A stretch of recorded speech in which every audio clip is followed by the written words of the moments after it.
굳건한 한미 동맹을 토대로 한미일 협력을 다지고 주변 국가의 관계도 국익과 실용의 관점에서 접근하겠습니다.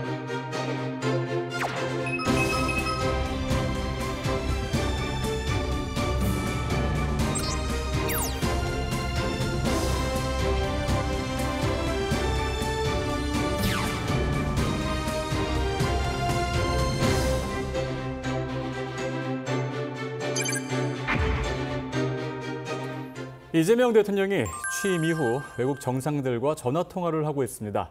자, 조만간 첫 국제 외교 무대 데뷔전을 치릅니다. 15일부터 캐나다에서 열리는 주요 7개국 G7 정상회의에 초청받아 참석하는데요.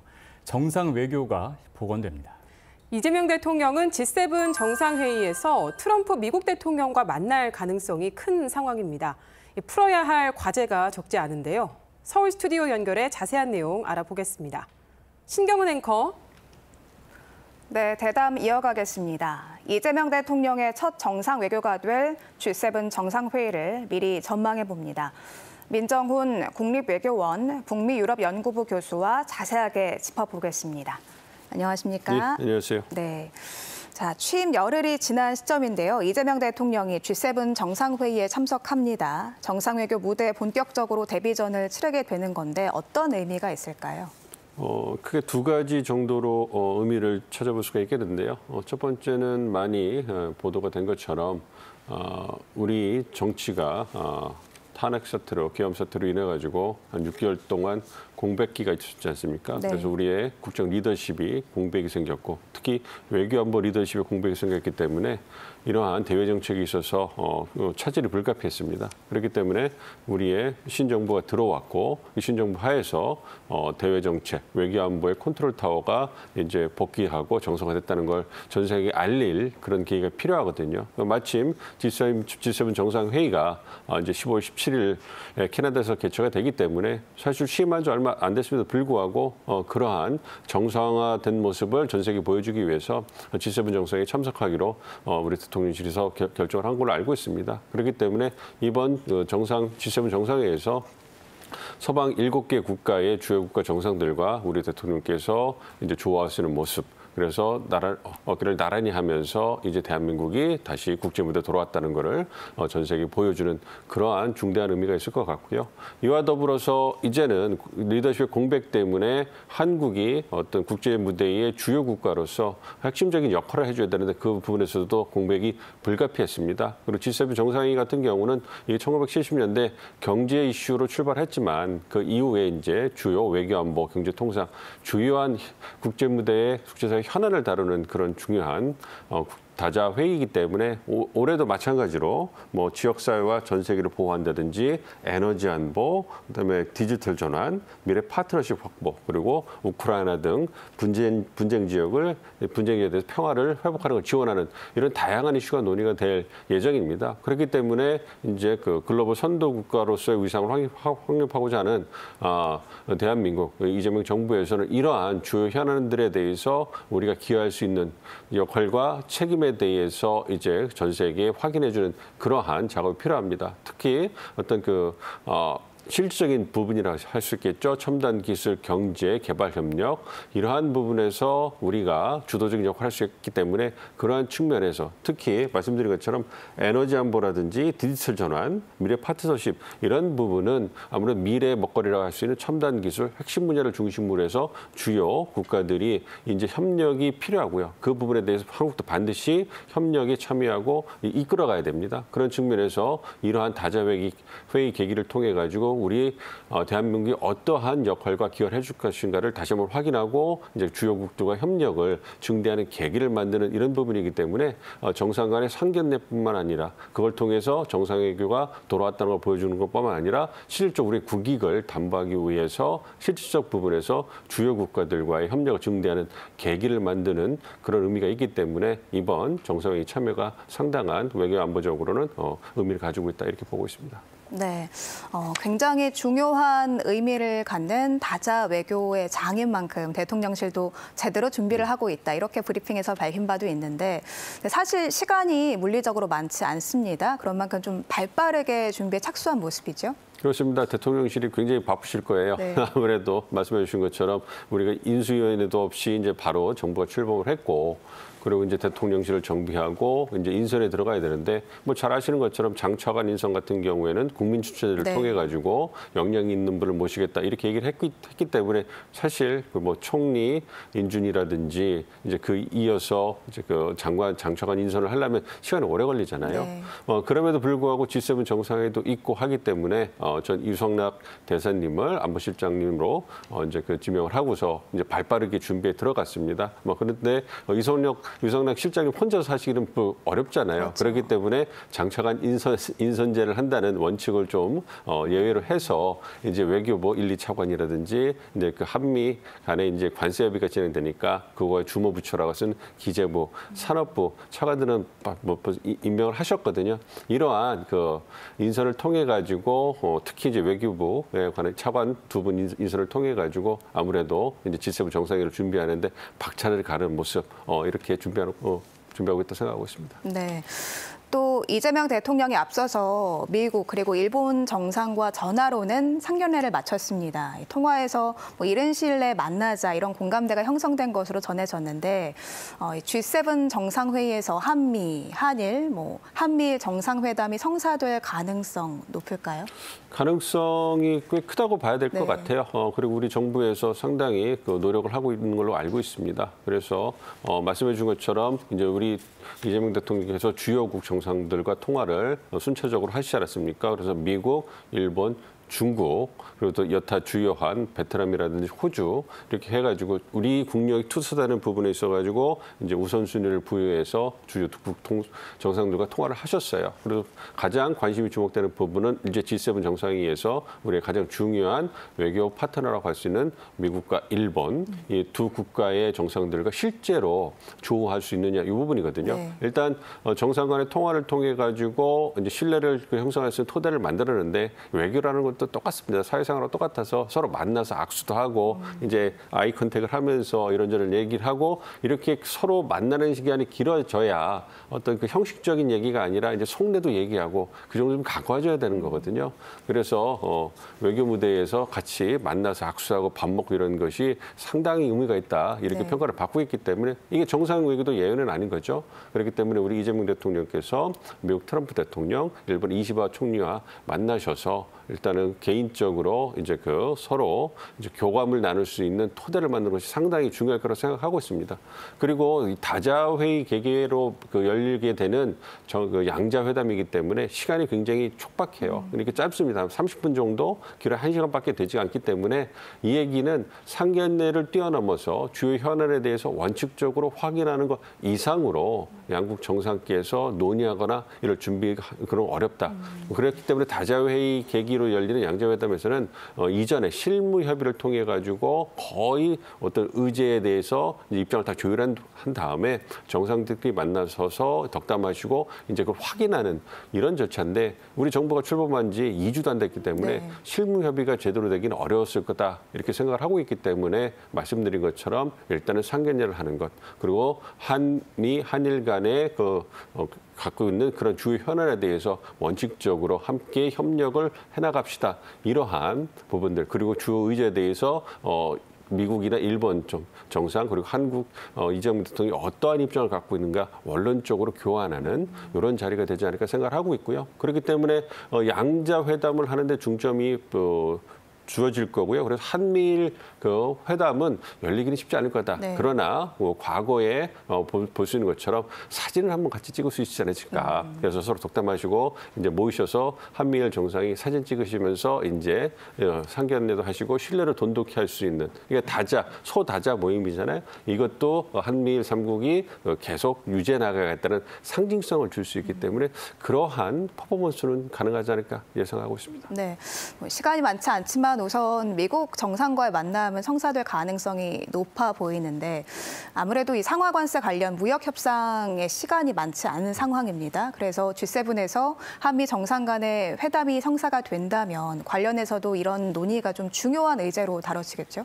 아무래도 가능성이 있는데요. 우리 입장에서는 굉장히 중요하고 시간을 요하는 의제이기 때문에 깊게 들어가는 것을 원하지는 않을 거예요. 제 입장에 제가 생각해 보면 그렇기 때문에 말씀드린 것처럼 일단은 이재명 대통령과 트럼프 대통령이 상견례를 통해서 개인 간의 신뢰를 돈독히 만들 수 있는 토대를 만드는 거고요. 현안에 대해서 입장을 짚는 거기 때문에 한국이 주요 의제라고 할 수 있는 외교안보 부분에서 방위분담금 증액 요청이라든지 그다음에 국방비 대비 GDP 대비 국방비를 증액하는 문제라든지 이런 부분, 즉 주한미군의 전략적 유연성 문제도 만약에 미국 측이 거론한다면 우리가 얘기할 수 있을 거고요. 우리 입장에서는 굳건한 한미동맹 이걸 위해서 노력하자. 대북 확장 억제 이런 부분 노력하자 이런 부분을 얘기를 할 거고요. 미국 입장에서는 미국 입장에서 그런 부분에 동의를 하면서 말씀드린 것처럼 전략적 유연성 문제, 관세비 문제 이런 얘기를 할 수 있을 거예요. 그런데 우리 시간이 짧기 때문에 준비가 좀 어렵지 않습니까? 함께 협력을 해나가자 이렇게 얘기를 하시고 지금 또 새롭게 부각되고 있는 이슈가 있죠. 북미 간에 정상외교 활성화되는 거 아니냐 이러한 보도가 나오고 있습니다. 뭐 친서 외교가 이제 본격화된다 이런 얘기가 나오고 있기 때문에 우리 대통령 입장에서는 트럼프 대통령이 칭찬받는 거 굉장히 좋아하시잖아요. 네. 그러니까 북미 외교, 북미 정상회담 재개를 위한 트럼프 대통령의 어떤 노력과 의지에 어떤 그 찬사를 보낸다. 그래서 지속적으로 한국도 그러한 역할에 대해서 그러한 입장에 대해서 지지를 하고 한국도 가능하다면 미국과의 소통을 통해서 적극적인 역할을 하도록 노력하겠다. 함께 노력합시다. 이렇게 하면서 칭송을 해드리면 상당히 훈훈한 분위기로 끝날 수 있지 않을까 이렇게 예상을 하고 있습니다. 네. 북미 관계 관련해서 우리의 전략을 잠깐 언급해 주시긴 했는데 최근에 미국이 북한과 대화를 시도했다는 정황이 있다. 뭐 이런 언론 보도가 나오기도 했습니다. 또 그런데 트럼프 대통령의 신설을 북한이 거부했고 반면 우리 군의 대북 확성기 방송 중지에 즉각 호응하는 모습을 보였는데요. 좀 이런 상황을 고려했을 때 우리의 북미 관계에 있어서의 전략 어떻게 세워가야 된다고 보시는지요? 현재 상황을 보자면 지난 정부에서 남북 관계가 굉장히 어려워졌기 때문에 과거 육자회담이나 남북미 회담처럼 한국이 적극적인 중재자, 촉진자 역할을 하면서 북미 정상이 만나는 걸 그때 견인하기는 쉽지 않을 거라고 보여요. 그렇기 때문에 러시아의 도움이라든지 다른 제3자의 중재자 역할을 통해서 북한과 미국이 만나는 그런 시나리오가 가장 현실성이 있는 거 아닌가 이렇게 보고 있기 때문에 그런 측면에서 그러한 그 세팅 하에서 한국이 어떤 역할을 할 수 있는 거에 대해서 우리가 고심하고 이제 아이디어를 내야 된다고 생각을 하고 있습니다. 그래서 말씀드린 것처럼 한미 정상회담에서 북미 정상외교 재개 가능성에 대해서 말씀을 하시고 그 부분에 대해서 한국이 역할을 하겠다. 그래서 아무래도 북미 정상회담이 열리게 되면 북핵 협상도 열릴 가능성이 있기 때문에 현행화된 북한의 핵 능력을 토대로 해서 그리고 미국의 전략적 이익을 고려해가지고 우리가 어떤 비핵화 로드맵에 대해서 아이디어를 제공을 하고요. 그리고 트럼프 대통령이 갈마 원산지구에 콘도를 짓겠다 이런 얘기를 통해서 어떤 북한과 미국 간의 핵 협상이 진전이 되면 미국이 북한에 대한 상응 조치로 어떤 그 경제 제재 해제를 하면서 어떤 경제 발전을 도와주는 그런 프로젝트를 얘기를 하잖아요. 그런 부분에 있어서 우리가 적극적으로 아이디어를 내고 기여할 수 있는 부분이 있을 겁니다. 그러한 노력을 통해 가지고 어쨌든 우리 정부 입장에서는 북미 정상 외교가 재개되는 것 그리고 북핵 협상이 재개되는 것에 대해서 찬성하는 입장을 보이고 우리가 어떤 한반도 문제의 가장 중요한 이해 당사자 아니겠습니까? 그래서 북미 어떤 그 외교가 재개되는 데 있어서 우리가 소외되면 안 되기 때문에 즉 코리아 패싱이 일어나면 안 되기 때문에 우리가 가진 그런 그 배경 하에서 환경 하에서 적극적인 역할을 할 수 있는 그런 방향을 적극적으로 이제 모색해야 된다 이렇게 보고 있습니다. 네, 또 일본과의 관계도 좀 중요하게 짚어봐야 할 것 같은데 G7 정상회의에서 한일 그 양자 간의 그 회담이 이루어질 가능성이 좀 높은 상황입니다. 그런데 우리 정부는 굳건한 한미일 토대 위에서 일본을 향해 좀 실용 외교를 추구한다 이런 입장인데요. 한일 양자 회담 좀 어떻게 전망하십니까? 한미 정상회담과 마찬가지로 한일 정상회담이 이번 G7 다자회의 계기로 열리게 된다면 시간이 짧을 거예요. 네. 30분 정도 내외가 되지 않을까 예상을 하고 있고요. 그렇기 때문에 우선적으로 말씀드린 것처럼 이제 우리 이재명 대통령과 일본 이시바 총리의 상견례.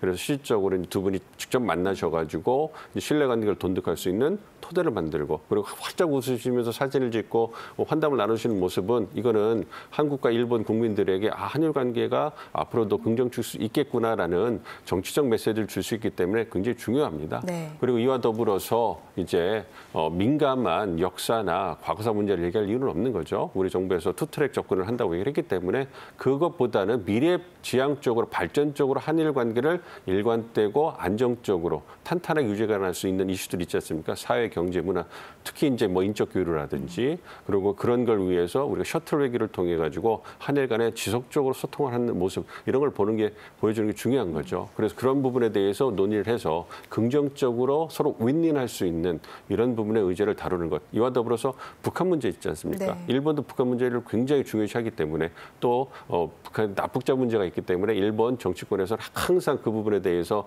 확인하는 게 굉장히 중요해요. 그러니까 그 부분에 대해서 얘기가 나오게 된다면 좀 전에 우리가 북미 정상회의 재개 가능성이 말씀을 드렸지만 남북 관계에 있어서도 이제 좀 이렇게 긴장을 고조시킬 수 있는 대북 확성기라든지 전단살포 이런 부분에서 남이 뭐 선제적 조치를 우리가 선제적 조치를 취했고 북한이 호응하는 모양새를 보이잖아요. 그렇기 때문에 이거는 분명히 북한도 남북 관계를 관리하면서 북미 어떤 그 회담에 나올 그러한 준비를 하고 있는 거고 그걸 위해서 레버리지를 높이기, 협상을 높이기 위한 준비를 하고 있다. 저는 그렇게 보고 있거든요. 이 부분에 대해서 일본도 느끼고 있을 것이기 때문에 우리가 한일 정상회담에서도 북한 문제를 어떻게 다룰 것인가, 그걸 위해서 한국과 일본이 어떻게 협력을 중대해 나갈 것인가 이런 부분을 논의하는 것도 서로 윈윈할 수 있는 주요 의제가 되지 않을까 기대를 하고 있습니다. 네.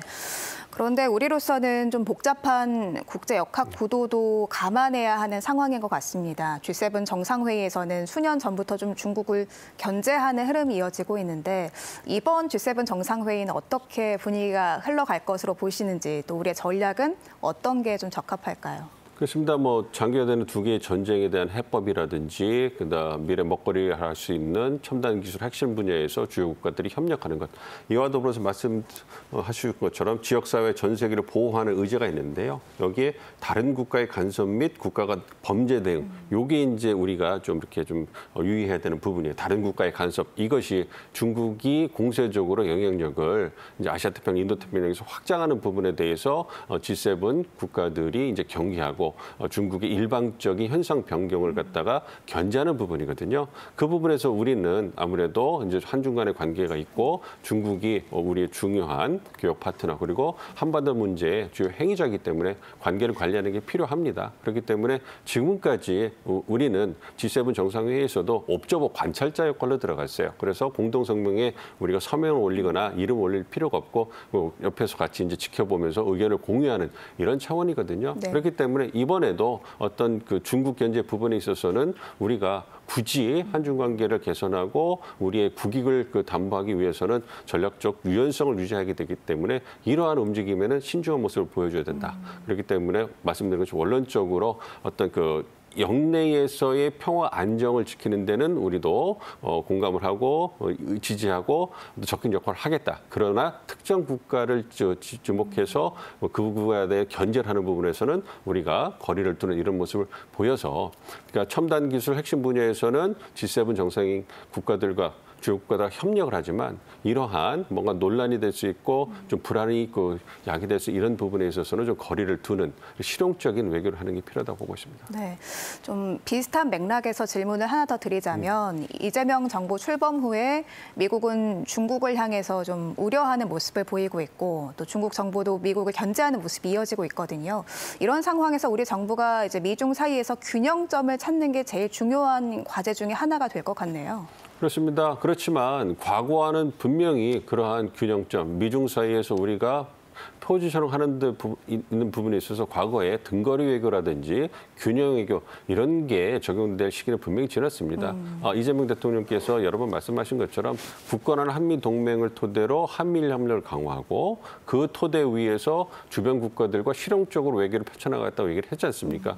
이것이 이제 이재명 정부가 추구하고 있는 실용 외교의 어떤 지향점을 보여주는 거거든요. 그러니까 미국과 중국 사이에서 분명히 우리는 이제 그 미국 쪽에 가까이 붙어 붙는 게 사실이고 이재명 정부에서 그걸 추구해왔다고 얘기를 하는 겁니다. 그래서 미중사이에서 한미동맹이 한중 관계 관리보다 훨씬 더 중요하기 때문에 미국 측과 훨씬 더 가까워지고 그러한 토대 위에서 한미일 협력도 강화해 나간다는 거잖아요. 그러니까 미국과 일본과의 관계가 굉장히 더 중요하다 이걸 보여주는 거고 그 토대에서 중국과의 관계를 관리해 나가는 거기 때문에 이제는 중국이 이러한 현실을 받아들여야 되는 그러한 상황인 거고 받아들일 거라고 기대를 하고 있습니다. 그걸 위해서 소통과 지속적으로 협력을 해 나가야 되는 거고요, 중국과. 그래서 이것이 제가 생각할 때는 뉴 노멀로서 미국과 중국 사이에서 한국의 변화된 그런 모습을 보여주는 거라 생각하고 그 기저에는 우리의 국익이 있다 이렇게 말씀드릴 수가 있겠습니다. 네.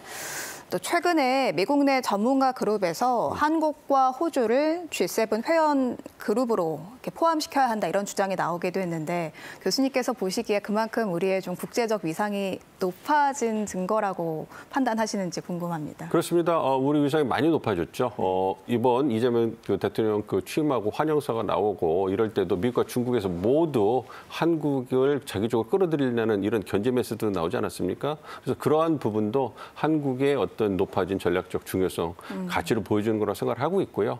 그리고 그 한국을 그 G7에 포함시켜 GAC 돼야 된다 뭐 이런 얘기가 계속 나왔었어요. 그렇기 때문에 말씀해 주신 것처럼 한국과 호주가 G7에 추가된다.